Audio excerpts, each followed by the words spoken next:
que significa dizer que toda a Escritura é inspirada por Deus? Como perseverar na caminhada cristã diante de tantas heresias? Essas são algumas perguntas que estaremos estudando. A paz do Senhor, povo de Deus. Para você que é novo por aqui, eu sou a diaconisa Tânia Anjos, sou professora e superintendente de Escola Bíblica Dominical. E estamos encerrando, o primeiro trimestre das lições bíblicas de 2025 da classe dos adultos, que tem o tema Em Defesa da Fé Cristã, combatendo as antigas heresias que se apresentam com nova aparência. A lição de hoje, a nossa última lição do trimestre, a lição 13, perseverando na fé em Cristo. O textuário nos diz assim: e temos muito firme a palavra dos profetas, a qual bem fazeis em estar atentos, como a uma luz que alumia em lugar escuro, até que o dia esclareça e a estrela da alva apareça em vosso coração. 2 Pedro, capítulo 1, versículo 19. A verdade prática nos diz assim: a Bíblia Sagrada é o único instrumento moral e espiritual estabelecido por Deus para aferir a nossa conduta diante do Criador, da sociedade e da pátria e da família. A leitura bíblica em classe se encontra em 2 Timóteo, capítulo 3, do versículo 10 ao 17. Objetivos da lição: mostrar que diante das heresias é preciso ter perseverança. Enfatizar a necessidade de sempre aprender com a palavra de Deus e considerar as Escrituras como o fundamento da vida cristã. A introdução da revista nos fala assim: as religiões mundiais e os movimentos dissidentes delas possuem diversos escritos sagrados no cristianismo.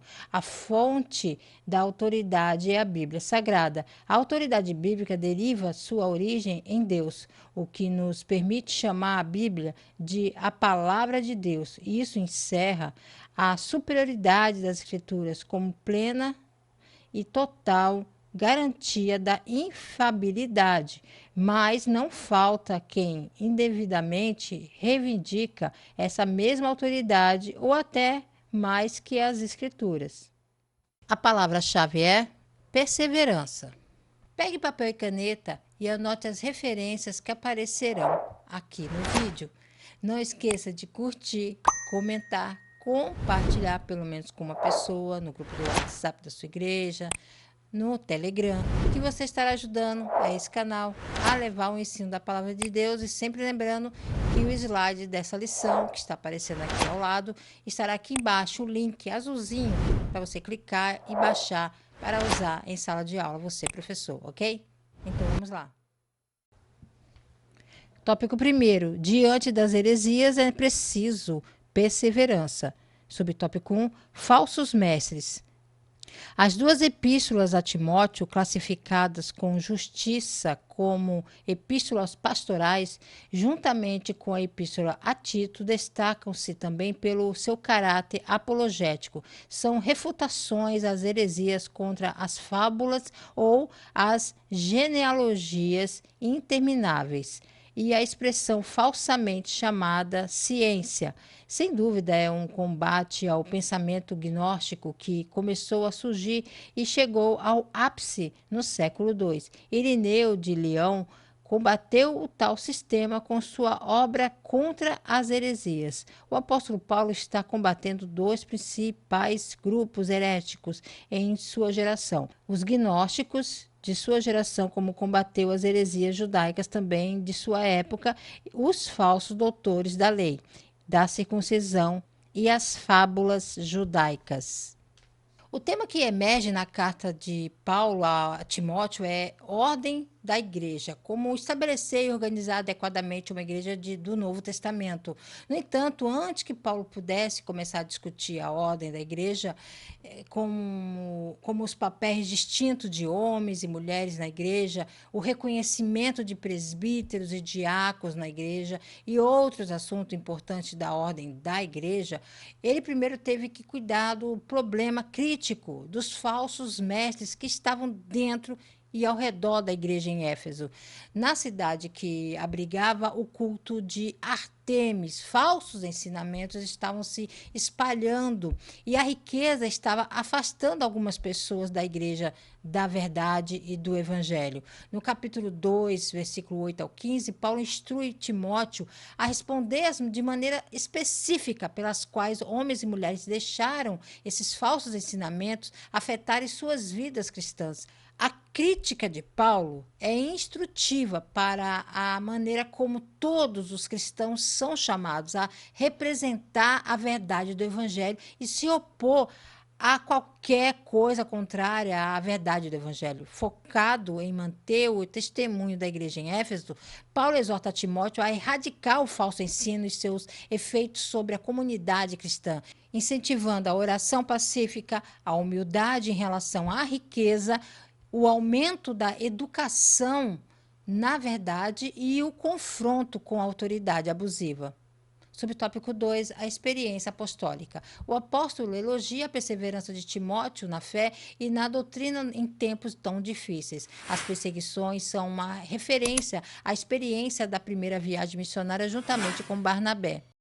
É verdade que Timóteo se integrou à comitiva de Paulo em Listra na sua segunda viagem missionária. Isso aconteceu depois dessas perseguições e Timóteo, nessa época, ainda não fazia parte da comitiva paulina. Contudo, deve ter sido testemunha ocular de algumas dessas perseguições, pois vivia na região e sua mãe era crente, sem dúvida, membro da igreja. Paulo lembra Timóteo de que ele acompanhou seu ensino, caráter, propósito e fé. Isso demonstra que o discipulado cristão envolve não apenas aprender doutrinas, mas também seguir o exemplo prático da fé. Ele menciona as perseguições que sofreu nas cidades como Antioquia, Icônio, Listra, onde enfrentou forte oposição a pregar o evangelho. Apesar das dificuldades, Paulo testemunha que o Senhor o livrou de todas elas, mostrando que, embora o sofrimento seja real na vida cristã, Deus continua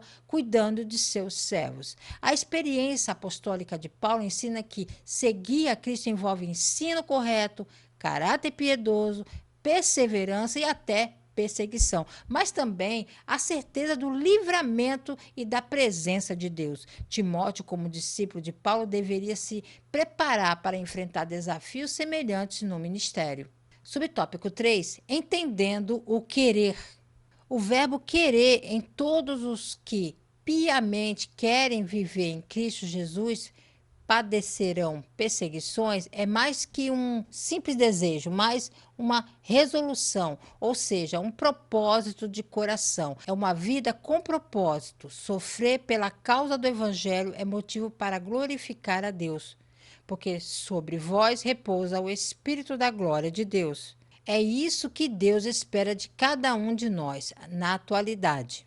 As dificuldades que acompanham a vida cristã fiel, Paulo não apenas fala de suas próprias perseguições, mas também alerta que todos os que buscam viver de forma piedosa em Cristo sofrerão perseguições. A perseguição é inevitável para os fiéis. Ser cristão não significa uma vida sem dificuldades. Pelo contrário, aqueles que seguem Jesus de forma sincera e piedosa enfrentarão a oposição, pois os valores do reino de Deus confrontam com o sistema do mundo. A piedade incomoda o mundo. Viver piamente significa viver de forma justa, santa e comprometida com Deus. Esse estilo de vida desafia o pecado e a corrupção do mundo, gerando resistência por parte daqueles que rejeitam a verdade de Deus. O exemplo de Jesus e dos apóstolos, Jesus foi perseguido e alertou seus discípulos que eles também seriam. Se a mim me perseguiram, também vos perseguirão a vós. Os apóstolos e os primeiros cristãos enfrentaram prisões, açoites e até a morte por sua fé. Se alguém vive de acordo com os princípios de Cristo, em algum momento enfrentará rejeição, zombaria ou até perseguição, seja de forma sutil ou intensa.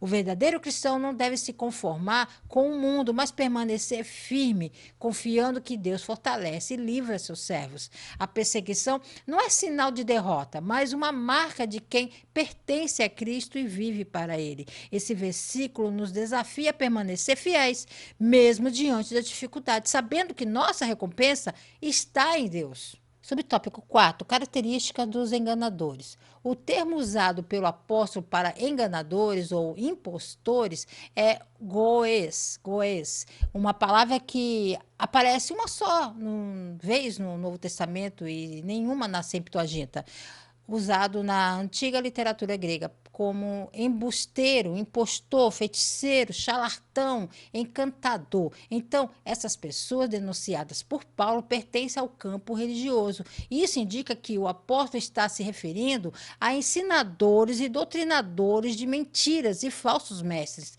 Em nada diferem dos falsos doutores. Nenhum deles teve futuro promissor. Então, Paulo diz a Timóteo, para seguir seu próprio exemplo, Paulo diz a Timóteo, siga o meu exemplo. O que quero dizer é que precisamos seguir servos verdadeiros e piedosos. Somos todos seguidores. Cada um de nós é seguidor. Somos todos imitadores. Somos todos influenciados por outras pessoas. Quando éramos mais jovens, queremos ser como essas pessoas, ser como aquelas pessoas. Mesmo na idade adulta, nossas vidas foram impactadas, moldadas ou influenciadas por outras pessoas. Precisamos ser muito seletivos sobre quem fazemos de nossos heróis, quem seguimos e quem queremos imitar. Paulo vai se apresentar como um verdadeiro servo do Senhor e encorajou Timóteo a segui-lo. A sinopse do tópico primeiro nos diz assim: a perseverança na fé, na doutrina, é fundamental diante das heresias. Tópico 2. Aprendendo, sendo inteirado e sabendo. Subtópico 1. De quem Timóteo aprendeu as sagradas letras? O contexto em 2 Timóteo, capítulo 3, do versículo 10 ao 17, mostra que a fonte da autoridade do aprendizado de Timóteo são as sagradas letras, as escrituras sagradas, que são inspiradas por Deus. Interessante que no versículo 14 o apóstolo emprega o pronome relativo de quem, em sabendo de quem o tens aprendido, no plural grego, tinon, literalmente dos quais. Isso permite as seguintes traduções: você sabe quem foram os seus mestres na fé cristã, pois conhece aqueles de quem aprendeu. Confiar naqueles de quem você aprendeu desde a infância seria uma referência natural à sua mãe, Eunice, e à sua avó, Lloyd, e ao próprio apóstolo Paulo. Timóteo aprendeu as sagradas letras com sua avó Lloyd e sua mãe Eunice. Segundo Timóteo capítulo 1, versículo 5, trazendo à memória a fé não fingida que em ti há, a qual habitou primeiro em tua avó Lloyd e em tua mãe Eunice, e estou certo de que também habita em ti. Segundo Timóteo capítulo 3, versículo 15. E que desde a infância sabes as sagradas letras que podem fazer-te sábio para a salvação pela fé que há em Cristo Jesus. Isso mostra a importância do ensino da palavra de Deus desde a infância. Lloyd e Eunice ensinaram Timóteo e ele se tornou um grande líder na igreja, auxiliando o apóstolo Paulo.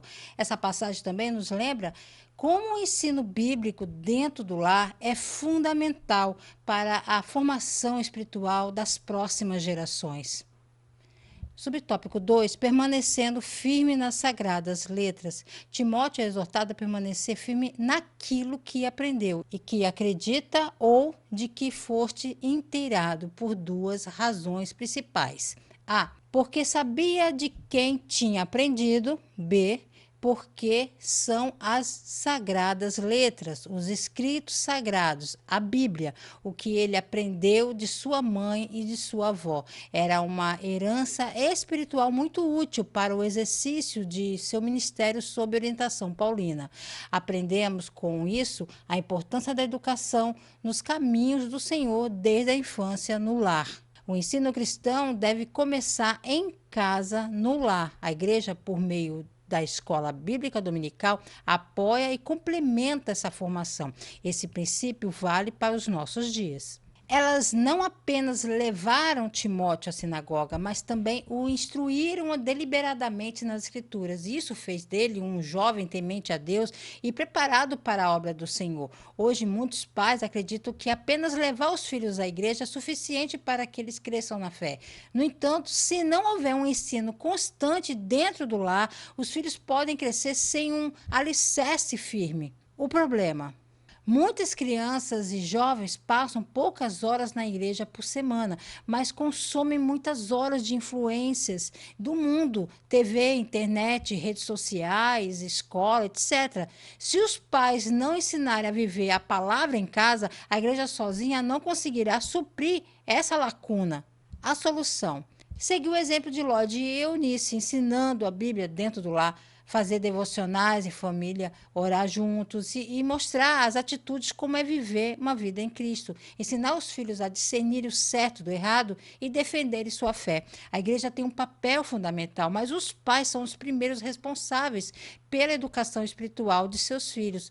Se queremos formar Timóteos para essa geração, precisamos ser Lloyds e Eunices dentro de casa. Pais que ensinam e vivem o Evangelho, deixam um legado de fé para os filhos. Subtópico 3. A Bíblia é divinamente inspirada. Está escrito que toda a Escritura é inspirada por Deus. O termo grego theophiniotos, inspirada por Deus, divinamente inspirada, vem da palavra theos, Deus, e phineus, respirar, soprar. É oportuno saber a abrangência da inspiração do texto sagrado, toda a escritura, e também seus autores humanos, pois os homens santos de Deus falaram inspirado pelo Espírito Santo ou movidos pelo Espírito Santo. Esse caráter especial e único da palavra dos profetas a torna única no gênero. Ela pode fazer qualquer pessoa sábia para a salvação em Jesus e é proveitosa para ensinar, repreender, corrigir, instruir em justiça. Nenhuma literatura no mundo possui essas prerrogativas. Sim, toda escritura é inspirada por Deus. A própria Bíblia afirma isso em Timóteo, 2 Timóteo, capítulo 3, versículos 16 e 17. Isso significa que cada livro da Bíblia foi escrito por autores humanos, mas sob a direção do Espírito Santo. Deus usou diferentes pessoas ao longo da história para registrar sua mensagem, garantindo que tudo que foi escrito fosse verdadeiro e confiável. O que significa inspirada por Deus? Significa soprada por Deus. Indica que a Bíblia não é apenas um livro de sabedoria humana, mas sim a própria palavra de Deus revelada à humanidade. A Bíblia é inspirada, mas escrita por diferentes autores, mesmo sendo um livro inspirado por Deus. A Bíblia foi escrita ao longo de mais de 1.500 anos por cerca de 40 autores diferentes, em 3 idiomas, hebraico, aramaico e grego. Apesar dessa diversidade, a mensagem central da Bíblia é coerente e harmoniosa, mostrando o plano de Deus para a salvação da humanidade. Então, toda a Escritura tem autoridade? Sim. Como toda a Bíblia vem de Deus, tudo que está nela tem autoridade sobre a nossa fé e prática. Isso significa que não podemos escolher apenas algumas partes e ignorar as outras. Porém, cada livro tem um propósito específico e é importante entender o contexto de cada um para interpretá-los corretamente. Em resumo, toda a Bíblia é inspirada por Deus e possui autoridade. Ela não contém erros em sua mensagem espiritual, pois foi guiada pelo Espírito Santo. Deus usou diferentes autores e estilos literários, mas toda a escritura é útil para ensinar e guiar os cristãos. A Bíblia é muito mais do que um livro comum, é a voz de Deus para nós. A sinopse do tópico 2 diz assim: quem aprende da palavra de Deus persevera e permanece na verdade. Tópico 3, tendo as escrituras como fundamento. Subtópico 1, autoridade apostólica. A igreja se submete inquestionavelmente às autoridades dos apóstolos do Novo Testamento. Sabemos que essa é a vontade de Deus. Se os evangelhos de Mateus e Lucas, ou pelo menos um deles, são colocados no mesmo nível do Antigo Testamento, e da mesma forma as epístolas paulinas, e isso é uma forma de reconhecer definitivamente o Novo Testamento como escritura inspirada. Assim, todos os livros da Bíblia têm o mesmo grau de inspiração e a mesma autoridade. Logo, devemos dar a mesma atenção e credibilidade tanto aos profetas do Antigo Testamento como aos apóstolos do Novo. A autoridade apostólica é o poder e a responsabilidade que os apóstolos receberam de Jesus Cristo para liderar, ensinar, corrigir e estabelecer a igreja. Essa autoridade não vinha deles mesmos, mas de Deus por meio do chamado e da capacitação do Espírito Santo. A origem da autoridade apostólica se encontra em Mateus 28, versículo 18 ao 20, que Jesus deu a grande comissão, ordenando que os discípulos fossem pelo mundo pregando o evangelho. A igreja está edificada sobre o fundamento dos apóstolos e profetas, sendo Jesus Cristo a principal pedra de esquina. Jesus prometeu que o Espírito Santo lhe daria poder para serem suas testemunhas. A autoridade apostólica hoje, os apóstolos originais tinham uma missão única e irrepetível, pois foram testemunhas oculares de Cristo e lançaram o fundamento da igreja. Hoje a autoridade apostólica é preservada na palavra de Deus. A Bíblia é a base da nossa fé e prática. Na liderança da igreja, pastores, mestres e líderes ensinam conforme a doutrina apostólica. Na obediência à sã doutrina, seguir os ensinamentos dos apóstolos é permanecer na verdade do evangelho. A autoridade apostólica não é um título humano, mas uma missão dada por Deus. Os apóstolos lançaram os alicerces da igreja e hoje seguimos sua doutrina registrada nas Escrituras. Subtópico 2. Abrangência. Em muitas passagens do Novo Testamento, o termo escritura, ou no plural escrituras, se refere ao Antigo Testamento algumas dezenas de vezes. Mas o contexto da expressão paulina, toda a escritura é inspirada por Deus, não se restringe apenas ao Antigo Testamento. E sabemos disso porque a intenção do Espírito Santo é mostrar que se trata de todos os 66 livros da Bíblia, para que vos lembreis das palavras que primeiramente foram ditas pelos santos profetas e do mandamento do Senhor e Salvador, mediante os vossos apóstolos, Antigo e Novo Testamento. A Bíblia é composta por 66 livros e todos eles são igualmente inspirados por Deus. Isso significa que cada livro foi escrito por autores humanos, mas sob a orientação do Espírito Santo. Assim, desde Gênesis até Apocalipse, tudo o que está na Bíblia carrega a mesma autoridade divina. Porém, apesar de todos os livros serem igualmente inspirados, nem todos têm a mesma função ou impacto no dia a dia do cristão. Por exemplo, Levítico contém muitas leis específicas para o povo de Israel, enquanto Romanos traz ensinos profundos sobre a salvação. Ambos são inspirados, mas cada um tem um propósito diferente. Outro exemplo, os evangelhos, Mateus, Marcos, Lucas e João, falam diretamente sobre Jesus, sua obra, enquanto Neemias foca na reconstrução de Jerusalém. Resumindo, todos os livros da Bíblia foram inspirados por Deus e carregam autoridade. Cada livro tem uma função específica dentro da revelação divina. Alguns textos são mais aplicáveis diretamente à nossa vida cristã que outros, mas todos são valiosos e fazem parte da mensagem completa de Deus para nós. Ou seja, não dá para ignorar nenhum livro da Bíblia, pois cada um tem seu papel dentro do plano de Deus. Subtópico 3. O Manual de Deus.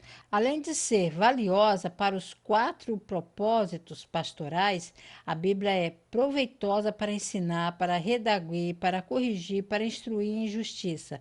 Não somente para os obreiros, mas para equipar qualquer pessoa que leia as Escrituras para toda boa obra. Estaríamos à deriva no mundo sem essas palavras, pois elas nos levam à luz de Cristo.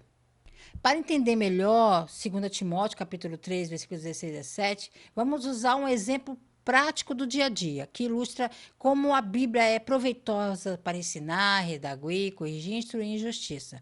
Vamos usar o exemplo do aluno e do professor. Imagine que um aluno está aprendendo matemática. Ele tem um professor que o guia durante todo o processo do aprendizado. Vamos ver como esse ensino se parece com a forma que a Bíblia nos ensina? Ensinar, mostrar o caminho certo. O professor explica a teoria e ensina as regras da matemática. Da mesma forma, a Bíblia nos ensina sobre Deus, sobre a salvação e como viver segundo a sua vontade. Exemplo, os 10 mandamentos nos ensinam princípios para uma vida reta, redaguir, apontar o erro. O aluno fez um exercício, mas erra a conta. O professor corrige e mostra onde está o erro. Assim, a Bíblia nos mostra quando estamos errados e quando precisamos mudar. Exemplo, quando Davi pecou com Betseba, o profeta Natão o repreendeu usando a palavra de Deus. Corrigir, mostrar como consertar o erro. O professor não apenas diz que a resposta está errada, mas ele ensina ao aluno como resolver corretamente. Da mesma forma, a Bíblia nos ensina como corrigir nossos erros e voltar ao caminho certo. Pedro, ele negou Jesus, mas depois foi restaurado e aprendeu a seguir a Cristo com ousadia. Instruir em justiça, que é ensinar e viver corretamente. Depois de aprender a teoria, corrigir os erros e entender como fazer corretamente, o aluno se torna mais experiente e maduro. A Bíblia nos instrui sobre como viver uma vida justa diante de Deus e dos homens. Jesus ensinou no Sermão do Monte, mostrando como devemos viver no reino de Deus. E qual é o objetivo final? Ser preparado para toda boa obra. O professor quer que o aluno domine a matemática e esteja preparado para os desafios futuros. Da mesma forma, a Bíblia nos capacita para fazer boas obras e cumprir o propósito de Deus. A Bíblia não é apenas um livro antigo. Ela é viva, é útil para moldar nossas vidas. Assim como um professor prepara um aluno, Deus usa sua palavra para ensinar o que é certo, redaguir quando erramos, corrigir nossos caminhos, instruir para que possamos viver de forma justa. Dessa forma, nos tornamos pessoas maduras na fé, prontas para fazer o bem e servir a Deus de todo o coração. A sinopse do tópico 3 nos diz assim: toda a palavra de Deus é autoritativa e regra fundamental para a nossa vida. A conclusão da revista nos diz assim: a Bíblia é um guia seguro para toda a humanidade e não somente para a igreja. Ela é a única revelação de Deus escrita para o ser humano e a fonte de autoridade espiritual para aferir a nossa conduta diante de Deus, da sociedade, da família. Trata-se de uma orientação segura para a vida humana, a nação de Israel e a igreja, bem como as exortações para o mundo, incluindo o aspecto político, social, religioso das nações. Queridos irmãos, povo lindo de Deus, chegamos ao final desse primeiro trimestre de 2025 e foi um tempo de aprendizado profundo sobre a importância de defender a fé cristã. Ao longo das lições, entendemos que as heresias que surgiram nos primeiros séculos continuam aparecendo hoje apenas com novas roupagens. Aprendemos que a palavra de Deus é a nossa principal defesa contra as falsas doutrinas, assim como a igreja primitiva precisou combater os ensinos errôneos que distorciam o evangelho. Nós também precisamos estar vigilantes e firmes na verdade. Vimos que o relativismo, o liberalismo teológico e o sincretismo tentam minar os fundamentos da fé cristã, mas o Espírito Santo nos capacita a permanecer fiéis a Cristo. Aprendemos também que defender a fé não é apenas rebater erros doutrinários, mas também viver de forma íntegra e fiel à Bíblia, sendo um testemunho vivo do verdadeiro evangelho. Agora que finalizamos esse trimestre, que possamos colocar em prática o que aprendemos, permanecer firmes na palavra de Deus, discernir o que é verdadeiro, o que é engano, defender a fé com amor e sabedoria, ser luz em meio às trevas e testemunhas fiéis de Cristo, que o Senhor continue fortalecendo cada um de nós, para que, diante dos desafios desses tempos, permanecemos inabaláveis na verdadeira fé cristã. Encerramos esse trimestre com gratidão a Deus e renovamos o compromisso de seguir firmes na defesa do Evangelho. Judas 1:3 diz: exorto-vos a batalhar pela fé que uma vez foi dada aos santos. Que Deus abençoe a todos.